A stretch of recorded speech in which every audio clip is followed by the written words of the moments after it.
एक चाकू है, सब्जी काटने में प्रयोग लिया जाए तो अच्छी बात है, लेकिन अगर चाकू प्रयोग करना ना आए और सब्जियों की जगह अपनी उंगलियां काट ले तो वो तो नुकसानदेह है। तो क्या इस हिसाब से ऐसा कहा जा सकता है कि यार वो चाकू ही बेकार है?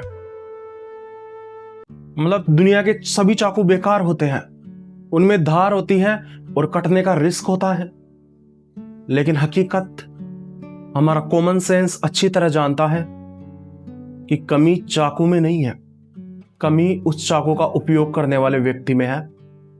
अगर वो उपयोग करने वाला व्यक्ति सही से सीख ले कि चाकू का इस्तेमाल ऐसे किया जाता है, तो फिर क्या तुम्हें लगता है कि वो दोबारा से अपनी उंगली कटाएगा?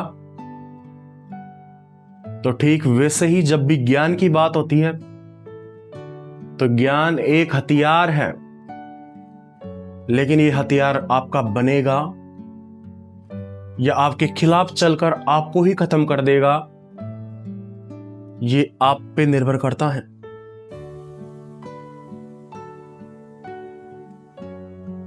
देखो, ज्ञान तुम हर जगह से ले सकते हो, मतलब चाकू तुम हर जगह से खरीद सकते हो और चाकू को चलाना भी तुम सीख सकते हो, लेकिन सुनने मात्र से या किसी का ज्ञान लेने मात्र से तुम चाकू चलाना नहीं सीखते, या किसी हथियार के बारे में पढ़ने मात्र से तुम चाकू चलाना नहीं सीखते। ठीक वैसे ही ज्ञान को थोड़ा और ज्ञान लेके और जानकारी एकत्रित करके प्रयोग करना नहीं सीखा जा सकता।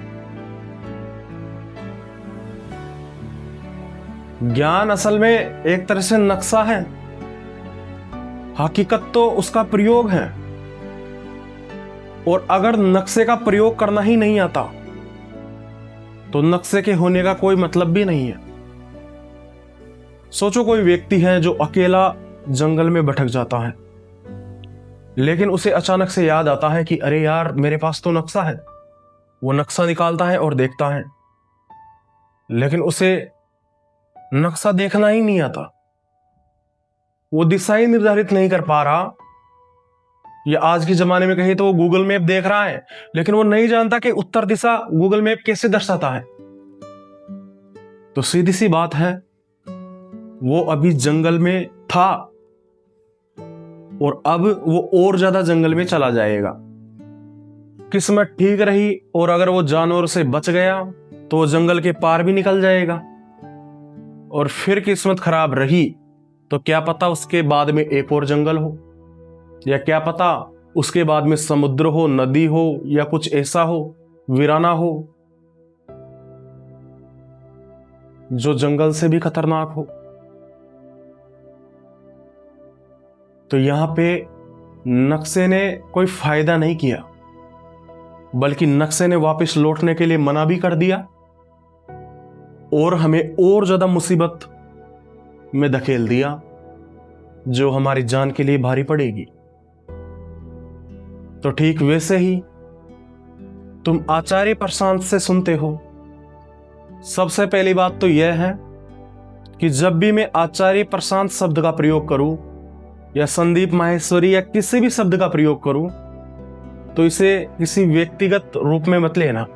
ऐसा मत सोचना कि ये किसी व्यक्ति को पर्सनली टारगेट कर रहा है। हाँ, टारगेट तो मैं कर रहा हूं, लेकिन मैं एक समूह को टारगेट कर रहा हूं, किसी खास व्यक्ति को नहीं। असल में मैं जो ये टारगेट कर रहा हूं, मैं इस पूरी दुनिया को टारगेट कर रहा हूं। दुनिया में कोई भी मूर्ख नहीं है और दुनिया में कोई भी ज्ञानी नहीं है।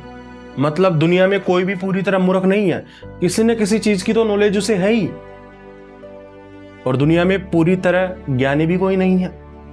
कोई ना कोई हिस्सा तो है जो उसके ज्ञान से छूट जाता है, उसकी नॉलेज की बाहर होता है।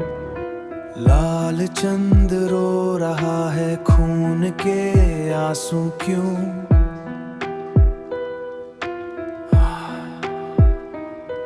जब ज्ञानियों की कमी फिर दिखते चारों ओर क्यों? फिर दिखते चारों और क्यों।